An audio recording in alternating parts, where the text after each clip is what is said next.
Welcome to my review of the YOSE Power A3 Pro kit. So, YOSE Power reached out to me and they asked me if I'd like to review one of their e-bike conversion kits. Thank you. Now, I won't lie, I wasn't really over interested in an e-bike conversion kit because I didn't really know they did legal ones. Basically, in my mind, all the e-bike conversion kits are a motor on the back wheel, a wire that runs to a controller, and then the controller runs to a throttle, so basically there's no pedal power. Now those kits are all illegal. No ifs, no buts. An EAPC has to be pedal powered. This one though, it has a sensor in the motor which detects when the cassette's turning, and that's when it gives you the power, so it makes it completely legal. There's no throttle, there's no anything that makes it illegal. As far as the way you can't unlock it, it's restricted to 15.5 mph, definitely 250 watt motor. This is 100% legal. Now when I found out they did a legal one, I was kind of interested, but I had a problem. I didn't actually have a bike. Now I told them this and they was like, you could probably find a second hand one. So I was like, So I went around my sister's and I was like, can I have your mountain bike? I'll convert it for you. In honesty, she never actually uses it. It's been in the shed for God knows how long. It was full of cobwebs. It was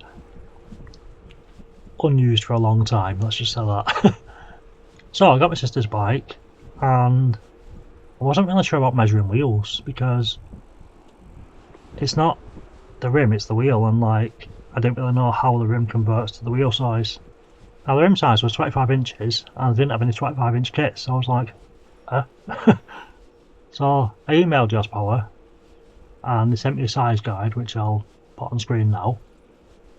Now the rim measured at 25 inches and according to the size guide that's a 28-inch kit because they include the tyres. Now there was writing on the tyres but it was faded and the tyres were flat, so I couldn't really measure the tyres as well. So I got the 28-inch ones. So the kit arrived in a decent sized box. I was actually confused when it came, I didn't know what it was. Opened it and yeah, it was the kit. Now I was kind of wondering what I'd get when I got the kit and what I'd have to do and if I need tools and stuff. There was the cassette removal tool and the little chain thing that helps you as well. That came with it, so didn't need to buy those. So I took the back wheel off my sister's bike and very quickly realised that the cassette was wrong. Like my sister's bike's a freewheel and this is a cassette, and I had no idea there was actually a different thing.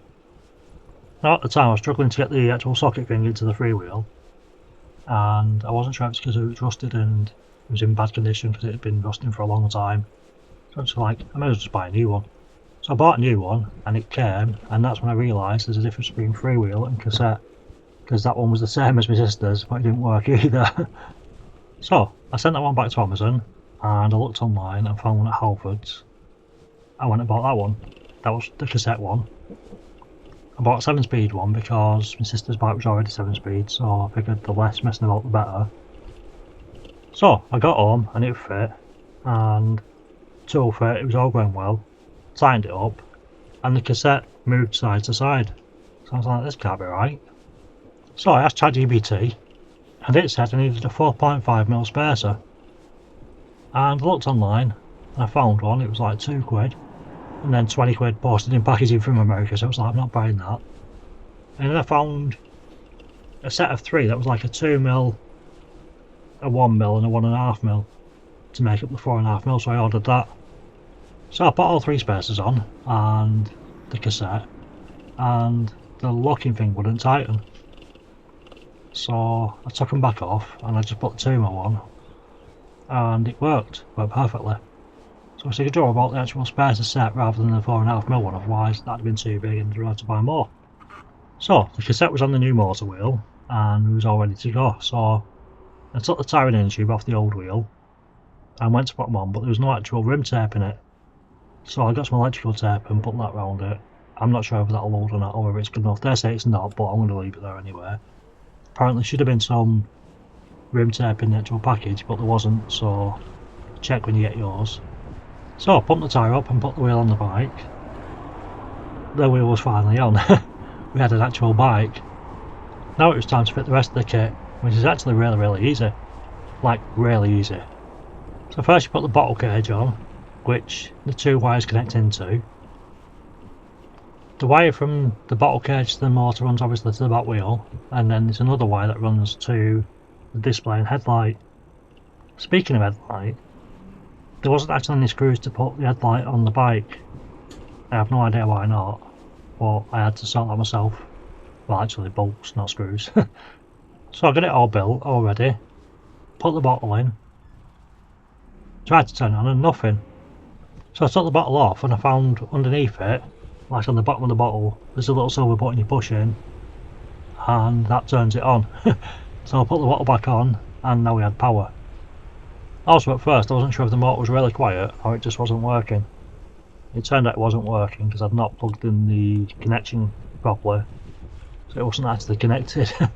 So make sure you plug all your wires in properly and you should be fine. So the bike was ready to go, and I come the day after, turned it on, nothing again. So I jiggled the wires, nothing, took the bottle out, put it back in, and then it worked. So I emailed YOSE Power and told them about this problem, and they told me it's actually a sleep function, so it's meant to do that. Now, I'm not sure if I like it or not, because that means if somebody takes your bike, it's not going to turn on after a period of time leaving it off. A short period of time really, like overnight, which means the bike that's stolen is useless because you can't charge it or use it, apart from as a normal bike. So having sorted that out, now it was time to test it. Now my first impression was the torque sensor's quite nice, it kicks in very quickly. It's not the quickest I've seen, but it was a very small fraction of a turn before it kicks in and helps you out. It's pretty quiet, pretty nice, and it's not super powerful, but it's powerful enough to give you the assistance you need, and it gets up to 15 miles an hour pretty quickly, nice and easily. Now the battery on this thing is only a 36 volt 7 amp hour battery, which I thought was pretty small, and my hill test is like 12 mile away, and I genuinely thought I'd get about 10 miles from this battery. So I had zero intention of going down my hill test because I didn't think I'd make it there and back, to be honest. So I went a different way on my first day, about a 5 mile there and 5 mile back run, and I still had some battery left. So I recharged it and went out the next day and went to my hill test. Now honestly I think I'm going to stop doing the hill test for the 36 volt batteries because they just got the power. They don't put enough power into that motor to help you enough to get it up the hill comfortably, and it's hard work going up that hill.